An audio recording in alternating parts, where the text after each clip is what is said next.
Well, happy Labor Day, every pony. Well, for those of you who actually live in the U.S., happy Labor Day. As for the rest of you, I hope you have a very happy Monday. Or, very happy whatever day it is that you're listening to this. Anyway, today's reading will be for Hans. So, I will begin with Chapter 3 and may possibly do 4, depending on how much time there is. 3 is somewhat long, around 5,500 words, so I don't know if I'll get to 6. But yeah, let's just get on with it. I'm not going to read the disclaimer anymore. No need for that. Hospitals are a bore. No matter what universe, what century, I don't care. A proper hospital is a boring one. It's supposed to be that way to encourage you to get the hell out faster. A talking pony hospital was no different. I had requested some literature. Essentially the pony classics. I had tried reading modern novels on Earth, but aside from science fiction and mystery and the occasional political thriller, I didn't have much interest in current literature. I mean, after reading Catcher in the Rye and its million copycats, I was sick of teenage and college-age disillusionment. I wasn't a woman, so I didn't have much interest in romance novels, or women's literature in general. I wasn't gay, so I didn't have any real interest there. Wasn't a dieter or self-help neurotic. So my reading was chiefly to learn things, expand my mind, or for fun.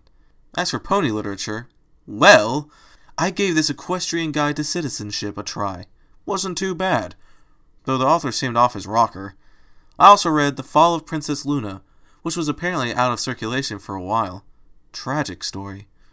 I couldn't imagine the horror Celestia felt when her sister fell to the dark side. History of the Penguin Wars was very interesting. It read kind of like a Tom Clancy novel, except with magic and evil penguins as the villains. The Stokehouse was apparently the classic pony horror novel, with slavery as the central terror than, say, death. Though having your mind torn from you, all control removed, is scary to any sapient life form.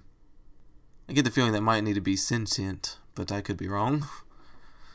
Anyway, The Adventures of Daring Do was also pretty good as far as contemporary stuff went. Given the nature of their world, fantasy was basically everyday literature. Disaster novels were popular. The survival of the everyman, or rather, every pony, is incredible situations something to enjoy, though I only got that from the nurse. Really, the differences were fairly minor otherwise. It might be a recurring theme with brain thinking, mammalian tool-using species. So, doing the egghead thing? Rainbow Dash asked. I looked up from my current book and stared at her as she hovered around. Dash shrugged. What? I brought my tortoise in for a checkup. I don't have anything to do until he's done, she said. I would have asked why she didn't just take her tortoise to a vet, but the peculiarities of veterinarians versus real doctors were still a bit of a mystery to me. I mean, okay, I had been taken to a vet first time I'd gotten injured on this planet, but I think it has more to do with the distance than Twilight's opinion of me. Anyway, you struck me as a kind of an egghead anyway, Dash continued, rubbing her chin with a hoof. You know, all this talk of sciencey stuff like other planets, laws of physics, how I break them, that was pretty cool. How you translated what I do into egghead language. I found a lot of my long-forgotten math classes were coming back to me in the absence of, well, let's be honest, computers. Working for a living on an alien planet, and a bit of tutoring from Twilight had brought it all back to me. Doing the math for a sonic rainbow was a way to relieve the boredom and prove to Twilight that I wasn't a dumb ape about numbers. Entirely. But I guess lots of kinds of egghead stuff can be fun to different kinds of eggheads, Dash continued. She rubbed the top of her head now. So, you don't talk a lot about your world? I stared at her in disbelief. I once again pointed to my jaw. She shrugged. Well, yeah, okay, dumb question. Irritated, I turned my eyes back to my book. Anyway, I guess I was curious since you used the same variables and junk. Like gravity. A G is a G. So I heard Twilight say there might be a way to boost my speed, and I was wondering if you could get her to work out the numbers and stuff, she said. She smiled. Say nothing if you will. I growled at her. Rainbow Dash grinned. Didn't catch that. Thanks a bunch. She flew off. I sighed and beat the book against my forehead. A long night's sleep improved my disposition considerably, and I asked for some books on mathematics and some pen, paper, and an abacus. At least, according to the book I learned mathematics from, most mathematicians were terrible at arithmetic. The key was in understanding how numbers function and what you want them to do, i.e., stuff they don't exactly teach you in school. As a result, I had been forced to laboriously relearn mathematics, break my mind of bad habits. It's tough enough to learn as an elementary school kid. It's even tougher when you're older. And a liberal arts major. Still, I had a functional grasp, though certainly nothing fancy, of the basics of advanced mathematics. Study lessons and weekly quizzes with Twilight certainly aided in my growth in the subject. And now I was applying those lessons to the problem of how to get Rainbow Dash going faster. At a high enough speed she won't be able to propel herself, I thought to myself. I scribbled some notes. Maybe if there was a spell to increase the density of the air around her wings. The problem with that would be added friction, of course, but considering she could take over 1,000 Gs without trouble, I was sure we could figure out a way around that. The door opened, and I looked to see Twilight Sparkle enter with a smile. "Hello, Andrew," she said brightly. "I wanted to check up on you, see how you were doing, and review some notes from a previous conversation we had." I managed to nod with my whole upper body and pointed to my notes. Twilight snatched up a few with her telekinesis and read through them, nodding or shaking her head every so often. It might be possible to increase the density of the air around her wings as she goes faster.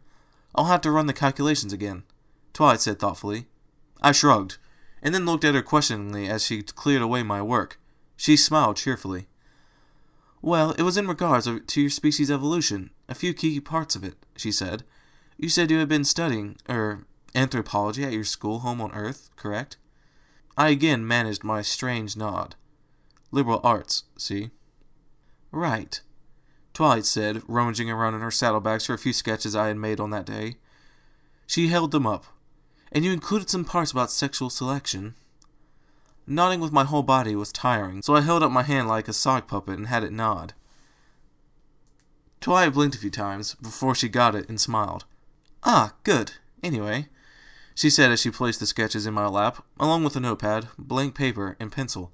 "I was wondering if you could establish a range of body styles, roughly speaking, from least attractive to most attractive, as well as some notes of what the male of your species looks for in a mate, in general, and you specifically." I stared at her. Twilight shrugged. "I'm doing some sexual selection studies on Ponyville stallions, and a little study on other species selections," she smiled. "That's what I wanted to get from you before, but I think I, came on too strong." Her smile was nervous, and she had a bit of a blush. "That's an understatement," I thought dryly. Still, I waved her off anyway. I mean, we were both alien to one another, and frankly, explaining I was a little freaked out at a romantic attraction to someone outside my species would require me to speak, probably very quickly to avoid hurting her feelings too badly. If that was the case. If not, I needed to speak quickly to avoid embarrassing the two of us. I nodded with my hand puppet again, and began some quick sketches. On the far left of the piece of paper, I drew the basic body plan of a supermodel on meth, skinny beyond belief, and despite their ornamental nature, most men were not really attracted to them. On the far right of the paper, I drew the kind of women I couldn't help but think of as living boulders. When I was little, I pretended one of them would fall over and roll after me like Raiders of the Lost Ark. Obviously there were outliers, men who found this body plan attractive, but frankly, they couldn't be a large percentage, even in America. I drew a scale of figures in between, and marked the middle bit, running from the girl who was on the verge of working out too much to the girl who's generally called voluptuous, as the average of human male desire. I wrote down some general turn-ons for men, physical and non-physical. Hey, we have them too. Personally, I went for intelligent women, kind of maternal women, or fiery women. More often than not, I ended up dating crazy women, though that just might be male bias talking. When I was finished, I showed the sketches to Twilight. She nodded approvingly and smiled at me. Good, good. How about what human women want? I shrugged, but I gave it my best shot. Running purely from female instinct, I wrote that the majority of females of the human species prefer tall men who are athletic to some degree. Emotionally, women in general wanted more sensitive men when it came to long-term stuff like child rearing, but preferred a balance between manliness and sensitivity. Being personally attractive and super confident but a jerk, an alpha, in other words, worked for women who only wanted short-term relationships. Longer term, they wanted guys who would stick it out with them, but the more successful relationships were the ones where the men maintained their personal attractiveness and confidence as best they could. Okay, I was vague, but let's be honest. With the social sciences, you're always being a generalist. And I'm a man to boot who is dumbing down human male-female interactions for a talking magic pony. Give me a break. In a lot of ways, it's not too different from our species, Twilight mused as she read it over. Still, it'll put some ideas that, certain ponies have been having to rest. I stared at her. She coughed and looked aside. Oh my, look at the time. I think I need to... Oh! She gasped as I took hold of her tail, and she glared at her. She looked over her shoulders with a flush. Could you let me go, please? She asked. I waved my hand around for her to explain, while still holding onto her tail. Twilight sighed and trotted back to the side of the bed. Okay, there are a few ponies in the village who think you're, well... Twilight shrugged. A gelding. I stared at her in disbelief. Twilight spoke quickly. Well, I mean, ponies having relationships outside their species isn't unheard of. Actually, it's fairly common. No pony thinks it's really weird. I mean, you've seen Spike, right? He's attracted to Rarity, and he's a dragon. It's not the first time at all. And you haven't shown any sign, even though you're attracted despite all of this going on, so... Twilight gave him a nervous smile. So, well... I let go of her tail and sighed. I mean, if this is a bad thing, I can certainly help alleviate it. For, scientific purposes, that is. Twilight said quickly. I stared at her in shock. She backtracked, quickly. Now, I mean, we don't have to do anything, but just, pretending attraction would make ponies think you as, well, maybe a little more normal. Relatively speaking, she said. I mean, unless you are attracted to us and you're just resisting it. I leaned back in my bed, took hold of my pillow, and placed it over my face. Okay, I guess we'll talk about this later then, Twilight asked. I groaned. I'll take that as a yes. Goodbye, get better soon. With that, she trotted out. I groaned again, wondering how the hell I was going to explain this. Just a few more snips, the pony doctor said kindly as the scissors clipped away at my bandages, and we'll be able to take the brace off. I grunted, holding perfectly still as the blade snipped close to my face. I clenched the blanket in between my fingers as the doctor did his work. I was always nervous when sharp objects were near my face, due to an unfortunate incident in high school when a freshman had jokingly thrust a pair of scissors at my face, and I had gotten a scar on my cheek for my troubles. It wasn't a particularly big scar either, just a small, thin line a few millimeters to the right of my nose. Nothing particularly brag-worthy. Good, the doctor said, as the bandages came away. He reached up to the brace and began to undo the plastic fasteners. You're doing well. I grunted again, my lips twitching. They were hideously chapped. I was thankful the ponies did have a petroleum industry, albeit one devoted mostly to plastics and medicines. Magic and horsepower, provided the motive power from most vehicles and energy needed to run electricity, at least in Ponyville. The brace finally came undone, and the doctor smiled. How do you feel? I very slowly opened my mouth and worked my jaw. Feels stiff, I pronounced. The doctor nodded. Yes, that's to be expected. Take it easy with talking and eating for a few days, and you should be just fine. The doctor smiled. Care for a lollipop? Something that wasn't liquid? I was all over that, and I soon exited the hospital with a nice watermelon lollipop at the corner of my mouth like a cigarette. I looked around, frowning a bit. I could have sworn Pinkie Pie or someone would be waiting for me out here. Maybe they hadn't been messaged about my release. Well, I mumbled, no standing on sentiment. As my work schedule was more contract-based, I headed into town to look around and relax a little. I was pretty quiet. The marketplace was bustling. There were foals running around and enjoying their day off. Hey, Andrew! Oh no. I tried in vain to look around, as though they were referring to some other Andrew. Hey, hey! Maybe it's suddenly become a common name in the days I had been gone. Hiya! I groaned, turned back, and bent down a bit to face 3 eager foals. Hello, Apple Bloom, Scootaloo, Sweetie Belle. I greeted them with a sigh. The Cutie Mark Crusaders. Oh, God, why? I was dragged into the blacksmith's shop. Well, it was more like a combination machining and blacksmith shop. A forge and metalworking equipment aplenty inside. But blacksmith had become the basic title for any metalworker, no matter how advanced the technology they used. Within, Smokestack, the tall, dark, and strong proprietor of the establishment, looked up as the Cutie Mark Crusaders and I came in. To the CMCs, he gave an indulgent smile. To me, he gave a snort. You took your time getting out, he said flatly. I blinked in confusion. I did. Well, you signed up for time in the shop with these 3, Smokestack said in his gravely voice. And you didn't even bother to show up. Wait, I did what? I asked, turning a glare at the 3 fillies. Applebloom coughed and looked to the side. Scootaloo grinned uneasily. Sweetie Belle tried to hide behind a table. Well, you did sign that permission slip we gave you, Applebloom said. So, my autograph was for you to work with power tools, I asked flatly. Scootaloo winced and smiled. Yeah, but it was to make you a gift. Yeah, a gift, Sweetie Belle said. And to try for a cutie mark, Applebloom said cheerfully. I sighed, looked over at Smokestack, and waved my hand. It's all right, I said. The big stallion snorted, but nodded slowly. I turned back to the Crusaders, shrugged, and forced a smile.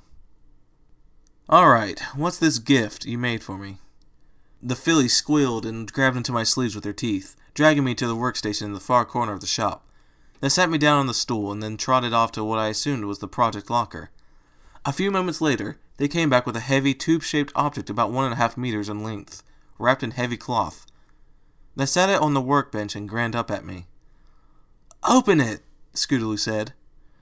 I shrugged, reached down, and unwrapped the object. My eyes widened. Well, what do you think? Applebloom asked cheerfully as I held up what looked like a big-barreled rifle. It was about as simple a gun as you could get. A muzzle, barrel, a round-firing chamber, a hammer, and a wooden stock. I found a release catch, and the gun barrel moved from the chamber on a hinge. The whole thing resembled a crude M79 grenade launcher. You know, the one from Terminator 2. Well, it's certainly something, I said. I looked over at them. You guys built a gun? Well, you told us all about them, Scootaloo explained, and we borrowed Twilight's notes on it to make it. Ah, right. I explained some of our technology to Twilight during our interviews, and when the CMC had asked about Earth and the subject came up. Guns were kind of a natural subject. I had no military experience. Medical issues had prevented me from enlisting. But I had been raised with firearms, knew how to use them, and I respected and understood them. And hell, if you're talking about how humanity came to rule Earth, not including guns is like not including David Bowie in the discussion of glam rock. What? Screw you. Bowie's made of awesome. I didn't think 3 school children could figure out how to make a gun from just that, though. It's really simple, Applebloom said cheerfully. We made a few shells. You just put it in the barrel, close it, aim, pull the trigger, boom! So, you tested it? I asked. The Cutie Mark Crusaders all looked at each other. I'll take that as a no, I said with a sigh. I looked over at Smokestack. So, you know anywhere we could test this thing? There's a fireworks testing area on the outskirts of town, Smokestack said. Probably your best bet. For everyone's safety, I said with a nod. The stallion smirked. Except for yours. I stared at him. He chortled. Relax, handyman. I checked it out myself. It's got no serious warps or defects. But given who's made it... Hey, we resent that, Applebloom growled. We'll show you, Scootaloo said. Sweetie Belle was already ushering me out with her horn prodding my leg. Ow, all right, I'm going. I huffed. I tried to ignore the pitying look Smokestack shot at me as I held the cumbersome weapon over my shoulder and away from anyone we might pass. The fireworks testing ground had an extremely ominous sign. This sign had a picture of Pinkie Pie on it and said, under no uncertain terms, was a Miss Pinkamena Diane Pie to experiment without the supervision of the local demolitions expert. Distressingly, that seemed to be Pinkie herself. Otherwise, it was like many a firing ground back on our world. Sandbag bunkers, craters, the works. Come on, Scootaloo said eagerly. We want to see how it works. Where exactly did you get the schematics to build this thing, anyway? I asked. Applebloom grinned cheerfully. Well, we looked over your notes and threw Power Burn's Guide to Explosives and Directed Explosives, and put them together. Yeah, we just had to do the math, Sweetie Belle said cheerfully. You did the math? I asked, the grip I had on the gun loosening. Sweetie Belle shook her head. Nope, Miss Cheerly did it for us. She helped you with the math for building a gun? I stated, not so much asked. Scootaloo shrugged. It's not like we didn't tell her what we were building, the Orange Pegasus said. She gave us the go-ahead. She did? I asked, skeptically. Applebloom nodded, as did Sweetie Belle.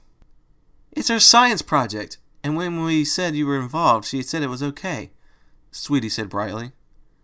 But I'm not, I said flatly. Yeah, but you are now, right? Scootaloo asked. I resisted the urge to facepalm. Clever girls. Alright, if I'm involved though, we're doing this my way, I barked. You do what I want, when I want, how I want. If I tell you to jump, you ask how high. Is that clear? Yes, Andrew, they chorused. I nodded. Good. So, where are the shells for this thing?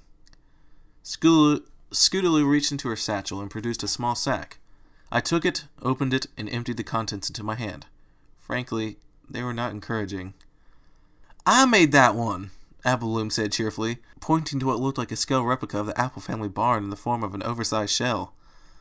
I made that one, Scootaloo said, pointing to the shell that resembled a certain Pegasus. Very, very vaguely. I just made that one, Sweetie said with a frown, pointing out a simple bullet-shaped round. I sighed and smiled at her. Trust me, this is probably the best one, I told her. The lavender unicorn smiled brightly, as the other crusaders frowned.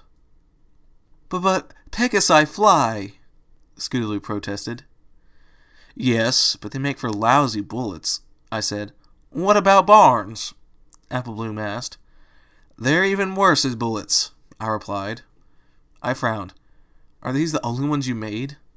Actually, these are the ones that didn't explode, Scootaloo said. Or melt, Sweetie Belle added. Or catch fire, Applebloom stated with an embarrassed smile. I sighed and took Sweetie's round. Good to know, I said flatly. Natural selection in action, I guess. Got ear protection? They produced some earmuffs, all fluffy and cute and extremely girly. I took a red pair, placing them over my ears. My glasses would suffice for eye protection, I hoped. Twilight had placed a spell on them to make them very difficult to break. Alright, you three, get behind those sandbags, I ordered, pointing to a bunker of sorts nearby. Get down low and don't come out until I say so. Got it? Got it, they chorused cheerfully. They galloped to the shelter, while I carefully opened up the barrel of the weapon. I slid Sweetie's shell in, and was gratified to find it fit perfectly. Not too tight, not too loose. I shut the chamber, pleased it also shut correctly. I laid down on the ground, belly first, and grimaced as I dug the butt of the rifle stock into the dirt. My idea was simple. Fire the gun off, the shell sailing off into the ever-free forest. The recoil would be transferred into the ground. If it was too intense, it wouldn't break my shoulder. If the gun burst, I could keep my head down and my arm over it. My canvas jacket and arm would take the damage rather than my skull. I mean, I trusted Smokestack. More than likely, nothing would actually happen. Gunpowder is very difficult to mix properly, after all. If it did fire off, more than likely the gun wouldn't explode. I could have taken a lot more safety precautions, true. But there was a bit of a thrill involved in my decision-making. The thrill of discovery, and of blowing things up. Was it dumb? Very much so. But it was also awesome. Alright, cover everyone, I shouted, making sure I was aiming the thing correctly. I glanced over and saw that the Crusaders were hidden well behind the wall, only their ears, hairbow, and horn visible. I nodded and looked down, holding the rifle in line with my shoulder so I could cover my face with my arm. It was a firm hold, though it probably looked awkward. Ready? Ready? Ready? I called. Fire!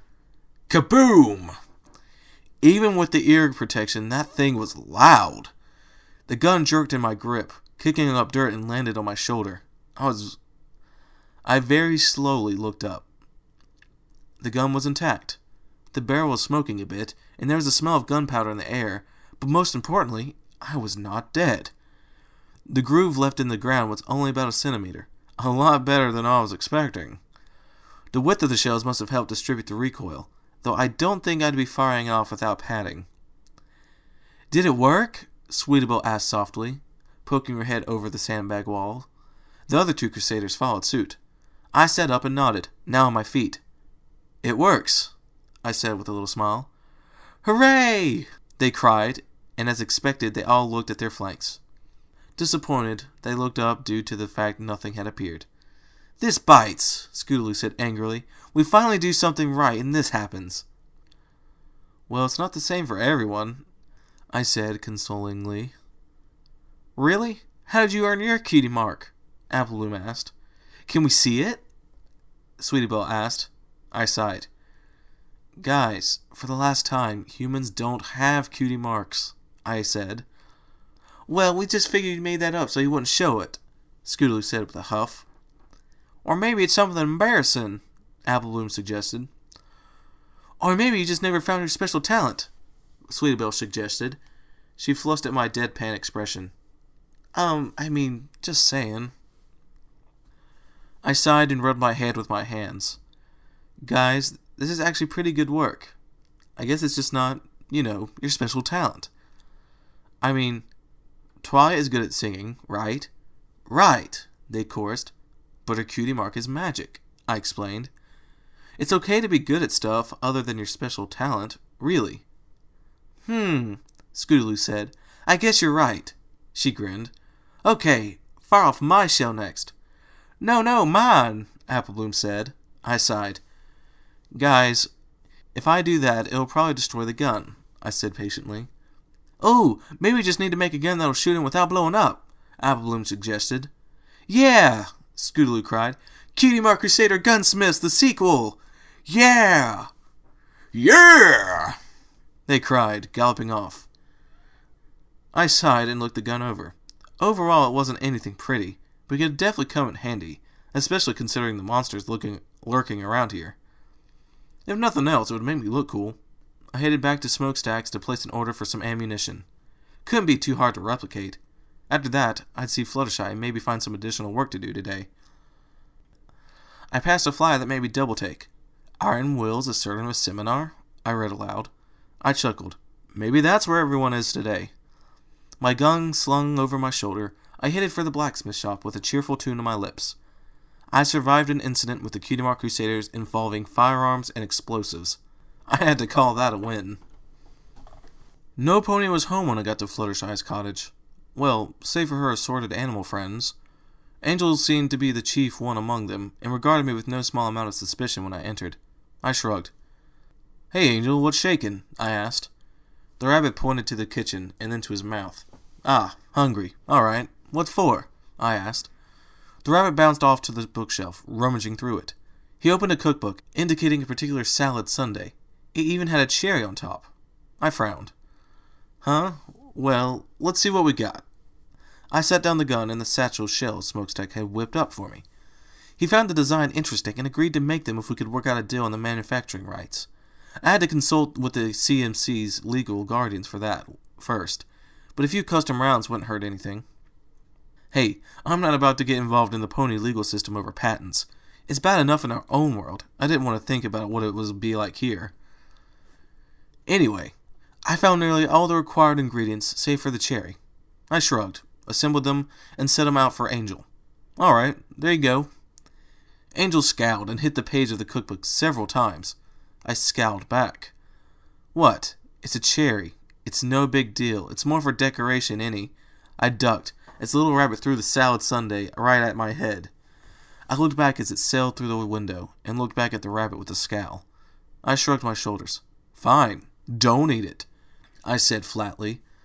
I got up and walked outside, picking up the bowl and what I could save. I came back in and zipped it up in a plastic bag, shoving it into the fridge. If you change your mind, it's right there, I said before going over to the couch to relax. Whew. Angel hopped up into my stomach and scowled at me. I glared back. Look, I'm not going to get you a cherry. Deal with it, I said flatly. What are you going to do? Make me? Angel hefted up the cookbook and smacked me in the face with it. My eyes widened. The hell? I rubbed my nose and scowled at him. What is your deal? I caught the book a second time and sighed. I took hold of his ears and sat up, glaring at him. He glared right back. We are definitely having a talk when Fluttershy gets home, young man, I said flatly. He stuck his tongue out. I returned the gesture. He grabbed it and yanked it hard. My eyes widened in shock.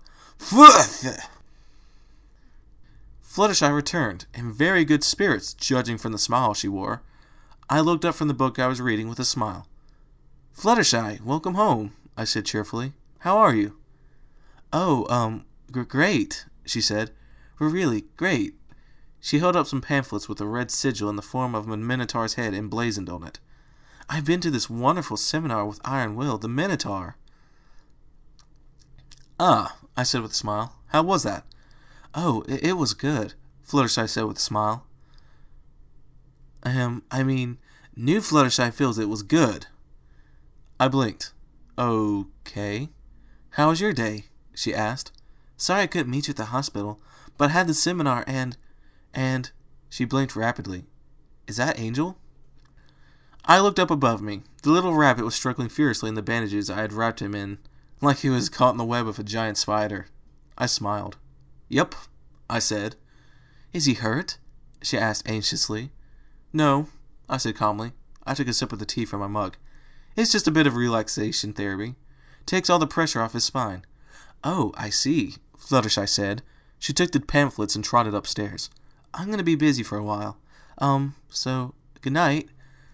Good night, I said with a grin at Angel's continuing struggles. I took another sip of tea.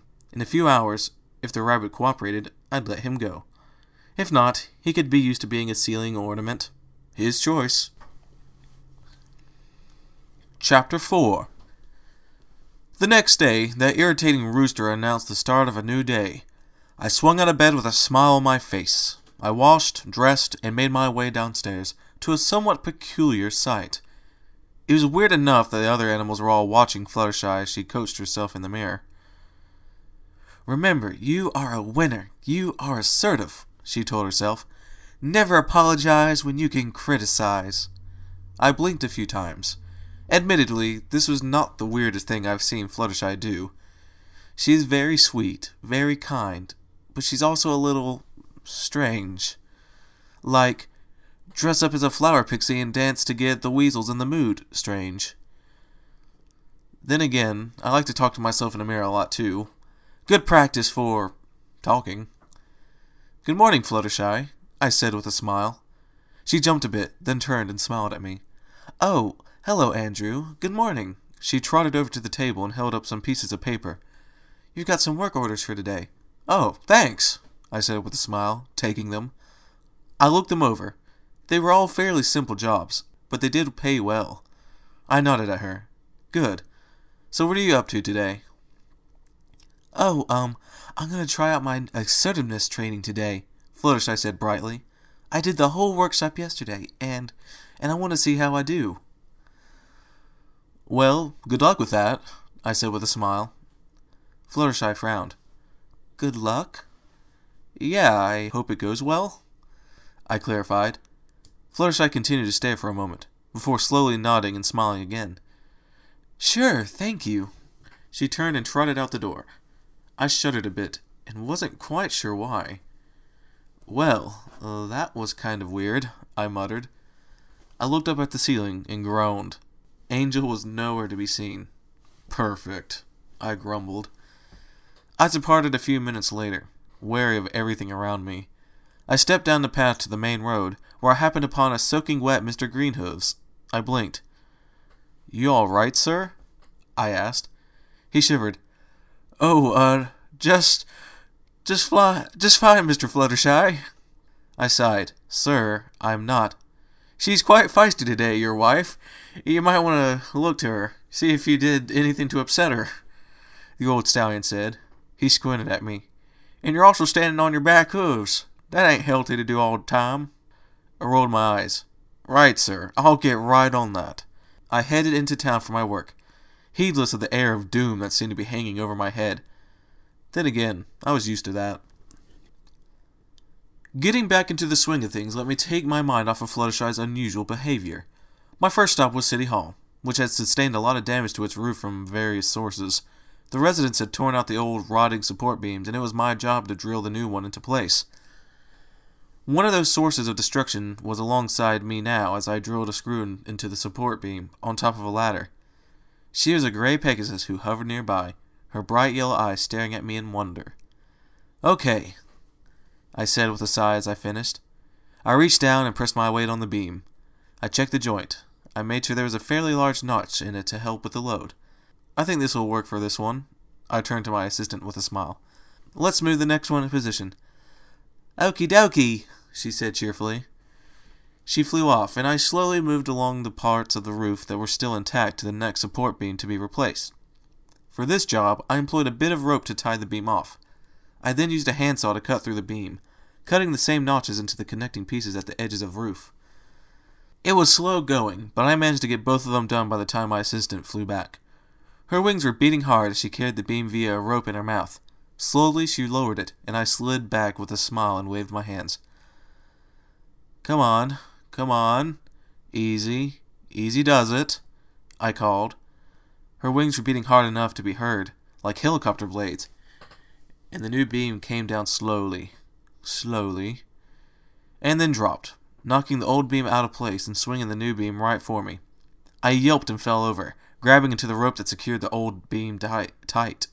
I skidded down the rope, wincing as the rope burned against my face, but I managed to come to a stop. I looked up and saw the Pegasus staring down with an apologetic look on her face. I'm very sorry, she cried, which let go of the new support beam. Crap! I cursed as I let go of the rope, the beam plummeting for me. I threw myself to the side, landing on my stomach with a whomp, as the beam hit the floor beside me with a loud crunch. I had covered my eyes out of reflex, and when I opened them, I saw the gray Pegasus smiling nervously at me. Oops, she said. I sighed and leaned back. Is there any particular reason you were assigned to help me, miss? Derpy hooves, she said proudly. She rubbed her chin. And the reason I've been assigned to this job is because I helped break the City Hall building. I stared. Uh-huh. And you want to fix it because? It's my responsibility, Derpy said cheerfully. I sighed and rubbed my head. I see. I stood up and held up my hands. Please wait here, Derpy. Okie dokie, she said cheerfully, saluting me.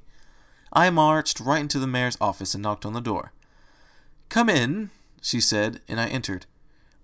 She looked up from some paperwork with a bright smile. Oh, hello, Andrew. Nice to see you again. Say, Miss Mayor, I replied. I've really got to ask if you can assign some more help to me on the roof. More help? The mayor said with a frown. I thought I told you could handle it with a few Pegasi. Well, yeah, but at the moment I only have one Pegasus, and it's Derpy, I said flatly. The mayor winced. Ah, yes. She rose from her seat with a frown. That is odd. Every pony should be back from their lunch break by now. She pushed past my legs into the hallway and trotted down the other offices. I watched her go and sighed, shaking my head. The least I could do would be fix up the beam, so I headed back to the construction site. Derpy was there, cheerfully eating some muffins. She grinned as I came back. Hello, boss. Want a muffin? She asked, holding one out. I shrugged and smiled, taking one. Sure. As I ate it, she chattered amiably about the difficulty she had had in getting said muffin. I mean, there was this big line right outside Sugar Cube Corner. It just came out of nowhere. And then there was this huge pile of garbage on the bridge. And then there's this huge pile of garbage on the bridge I like to look at fish from, so I slipped it in and had to go grab a shower. Uh-huh. Uh-huh. Uh-huh. I replied politely, nodding every so often. I kept my eyes peeled. Frankly, Angel's revenge could come in from anywhere, and this seemed like an ideal place for an ambush. That crazy rabbit might come from anywhere. I was already wishing I had my gun. Well, hand cannon, really. Then Rainbow Dash said she was fed up with my shenanigans. I didn't mean to call shenanigans. I just wanted a broom. Uh-huh, I said with a final nod. I stood up. Well, Derpy, what do you say to finishing this beam up? I looked up with a frown. Doesn't look like anyone else has come back from lunch. What do you say? Oh, sure, Derpy said cheerfully. Just, don't talk during it, okay? I said. Derpy nodded happily. Not a problem, I mean... She made a zipping her lips motion. I nodded and smiled. A completely silent Derpy may not have been the best choice either, I reflected, as I lay in a heap on City Hall's steps. Sorry, boss, Derpy shouted. I wanted to say look out for that flock of geese, but... No, it's fine, I sighed. I twitched. Really. Ow. Thankfully, I didn't need to spend another night at the hospital. I hadn't broken anything, just bruised it nice and hard, and a quick healing spell saw me returning to City Hall.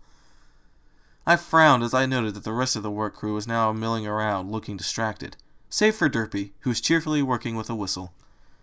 So, what took all you guys so long? I asked, as soon as I ascended the roof. One Pegasus, a stallion in green, grimaced. Some rude Pegasus just up and monopolized the restaurant we go to, he said. She wouldn't let any pony be seated until all her needs were met. I winced. Sheesh, sounds like a real piece of work. I couldn't get coffee because of that same Pegasus who took so many cups. I didn't get any for myself. Whoops, that's a woman. I couldn't get any coffee because the same Pegasus took so many cups. I didn't get any for myself. A pink female Pegasus sighed. I looked at the last Pegasus, a guy in gray fur. What happened to you? He trembled. She said I looked tacky, he whimpered. I blinked a few times. Uh-huh, I sighed. Look, guys, we just have to finish the support beams today. Then we can do the roofing. Why don't we just all focus and get it done? I got a round of unenthusiastic replies, but we did manage to get the support beams in place before it was time to call it a day. Derpy cheerfully waved, while the other ponies seemed rather disturbed. I didn't really get it. Maybe ponies were more easily upset. Nah, that was just probably a generalization. Hell, I'd seen Fluttershy stare down a T-Rex, and Twilight blast some nameless horror back into its lair in the woods. They were made of sterner stuff. Maybe they were just having an off day. In any event, I made it to Fluttershy's cottage, exhausted, achy, and confused. My confusion, however, was only going to grow as I entered the cottage. The hordes of cute little animals that are usually within were all gone. In their place stood Fluttershy, giggling to herself as she lounged on the couch. On the coffee table in front of her, there were several cups of coffee. She looked up to me and smirked. Welcome home, Andrew. I stared back at Fluttershy, managing a friendly smile as I usually offered to my landmare every day I got back from work. Good evening, Fluttershy, I said. I take it you had a busy day? She stretched and smiled cheerfully. Oh yes, a wonderful, busy day. That's good to hear, I said carefully. We were both silent for a moment. There was a tension in the room, a tension that just kept building. I decided, idiot that I was going to head it off as quickly as possible. I wiped my forehead and sighed. Well, I'm exhausted. I headed for the kitchen. I think I'll just have a quick dinner, then shower, and then bed. Good night. Hold it. I froze. I very slowly turned my head to look at Fluttershy, who was staring intensely at me. Yes? I asked, turning to face her. She smiled again. I want a massage. Okay, I said, shrugging. Sure. Truth be told, this made me feel a little better. I mean, it was just a massage, right? How much trouble could a massage cause? My mind naturally reminded me of Applejack and Twilight, but I dutifully ignored them and sat down on the couch next to Fluttershy. She lay down and looked up at me expectantly. I rubbed my hands together and began my work on the muscles of her back as efficiently and in as businesslike a fashion as I could. She hummed happily before she spoke. I had a great day today. Iron Will's training really helped me, she sighed. I heard, I said carefully. She looked back at me. Oh, where did you hear? She asked cheerfully. How to phrase it properly? Well, my work crew was late getting back from lunch, apparently due to some of your assertiveness. Fluttershy's eyes widened for a moment before narrowing. She huffed. They were in my way, and when some pony blocks, it's time to rock. What does that even mean? I almost got crushed by Ditzy because of that, I said flatly, still massaging her back. Fluttershy sniffed. The old Fluttershy would have been the one who didn't get lunch on time, or just crushed. New Fluttershy is perfectly content with getting what new Fluttershy wants. I see, I said, now very concerned. Rub me between my wings, she commanded. I did so, and she trembled underneath me. She let out a deep, throaty moan. Oh, yes, she smirked at me. How about the other side next? I withdrew my hands. She started and stared up at me in surprise. What? Why did you stop? Well, because I want to talk to old Fluttershy, I said, as calmly as I could manage. Old Fluttershy isn't here. There's only new Fluttershy, Fluttershy growled. Oh, new Fluttershy, you nut. Oh, new Fluttershy, you nut. Now let's be serious, I said. I took hold of her hooves and looked imploringly into her eyes. Come on, old Fluttershy. You know, sweet, kind, gentle Fluttershy. Ha! She scoffed. You just want to talk to old Fluttershy because she was a pushover. You enjoyed pushing me around, didn't you? I'm sorry, I asked. What? Yeah, you enjoy pushing me around, having me at your beck and call, and you enjoy it because you are alone in this world, she continued, glaring at me directly. Totally alone. You're a weak alien. That's what you are. Too weak to be honest about why you hung out with me before. My jaw dropped. What? What are you... No. This is about you, I said flatly. You're the one acting like you've gone insane.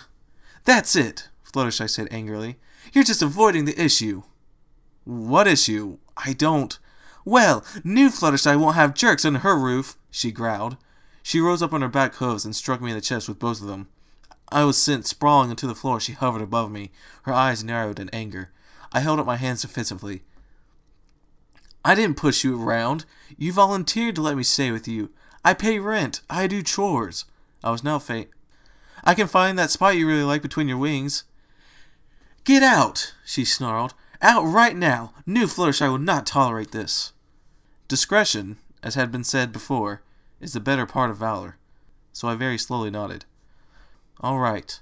Clearly you want some time to yourself, and that's all right. I grabbed a change of clothes, a few other essentials like my toothbrush, and got out as fast as I could. 30 minutes later, I was in front of Twilight's door. The moment she opened it, I let it spill. Fluttershy has been possessed, and we need to save her immortal soul. Twilight blinked. Good evening to you, too. So, yeah, I said earnestly. Fluttershy's possessed. Possibly by this Iron Will guy. I don't know. Maybe he's infecting ponies with his spirit, turning them all into evil, malevolent bitches. Andrew, breathe, Twilight said, reaching up and resting her hooves on my shoulder. Just relax. Breathe. Right. Breathe, I said, taking deep breaths. Relax. She massaged my shoulders, and her face was curiously close. I looked into her eyes. She looked into mine. Right, I'm relaxed, I said quickly, scooting away and clearing my throat. She sighed and nodded. Right. Her horn lit up as several books came forth, coming to a rest on the coffee table. I wouldn't worry too much. She's probably just, going a little overboard. Seriously, Twilight, would you like to at least go talk to her? She did basically throw me out, I said flatly. Twilight sighed and patted me on the thigh. All right, I will, she said kindly. Though, you could just move back in with me. I sighed and looked at the ceiling. I think it's a little crowded here already. You could just share my bed, Twilight suggested with a bright smile. I stared at her in disbelief. Twilight shook her head rapidly. I didn't mean it like that, she insisted. Well, how did you mean it? I demanded. I just meant, we share a bed. I used to do it with Spike all the time, Twilight said. And I bet you talk to him about how his species reproduces all the time, I said, growing angrier. Twilight stepped back and scowled. What exactly are you implying, anyway? I don't know. What are you implying? What do you think I'm implying? Twilight demanded. Because it sounds like you're implicating me for something you think I'm implying. I'm not implying anything, I shouted back. You're shouting pretty loudly about not implying anything, Twilight growled back, now right in my face.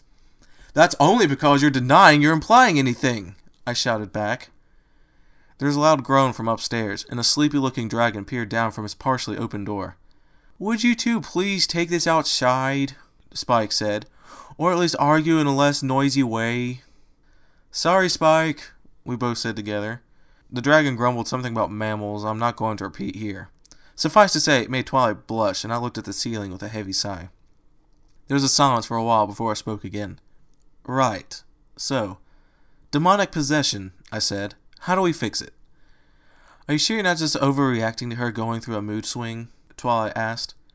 You haven't seen her, I emphasized. Really? Twilight sighed. Look, we're both really, really tired. Let's just call it a day and rest. We'll do something about Fluttershy tomorrow, but right now, neither of us is thinking straight. Right, I said with a nod. You can sleep with me, Twilight said. I gaped at her in some astonishment, but she looked at me with a bit of steely determination. You can't sleep anywhere else. There isn't a large or comfortable enough surface. And whatever you think my intentions are, all I want is to sleep and for you to be comfortable. She took a deep breath and glared at me. All right? Well, she asked, tapping her hoof impatiently. I nodded. All right. Good, Twilight said, trotting upstairs. I stared after her for a long moment and sighed. I shook my head at my own stupidity. Once more into the breach, dear friends. I quoted Henry V as I slowly ascended the stairs. And there's chapter 3 and 4 of Hands. If you enjoyed the reading, be sure to comment, rate, and subscribe. And one last thing. I'm somehow becoming somewhat popular on DeviantArt. Don't really know how. I mostly just vectorize things. Kind of just trace most of the things I've done. Nonetheless, people are starting to like me for some reason. And I thought I'd ask all of you to watch me, make me even more popular. Go on, do it. You know you want to watch our good old pal, That Fat Brony. I take requests and commissions. So yeah, my name on there is That Fat Brony, all one word, as it is on here.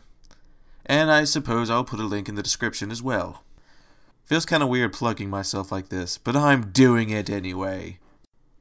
But yeah, hope to see you on DeviantArt. And until the next reading,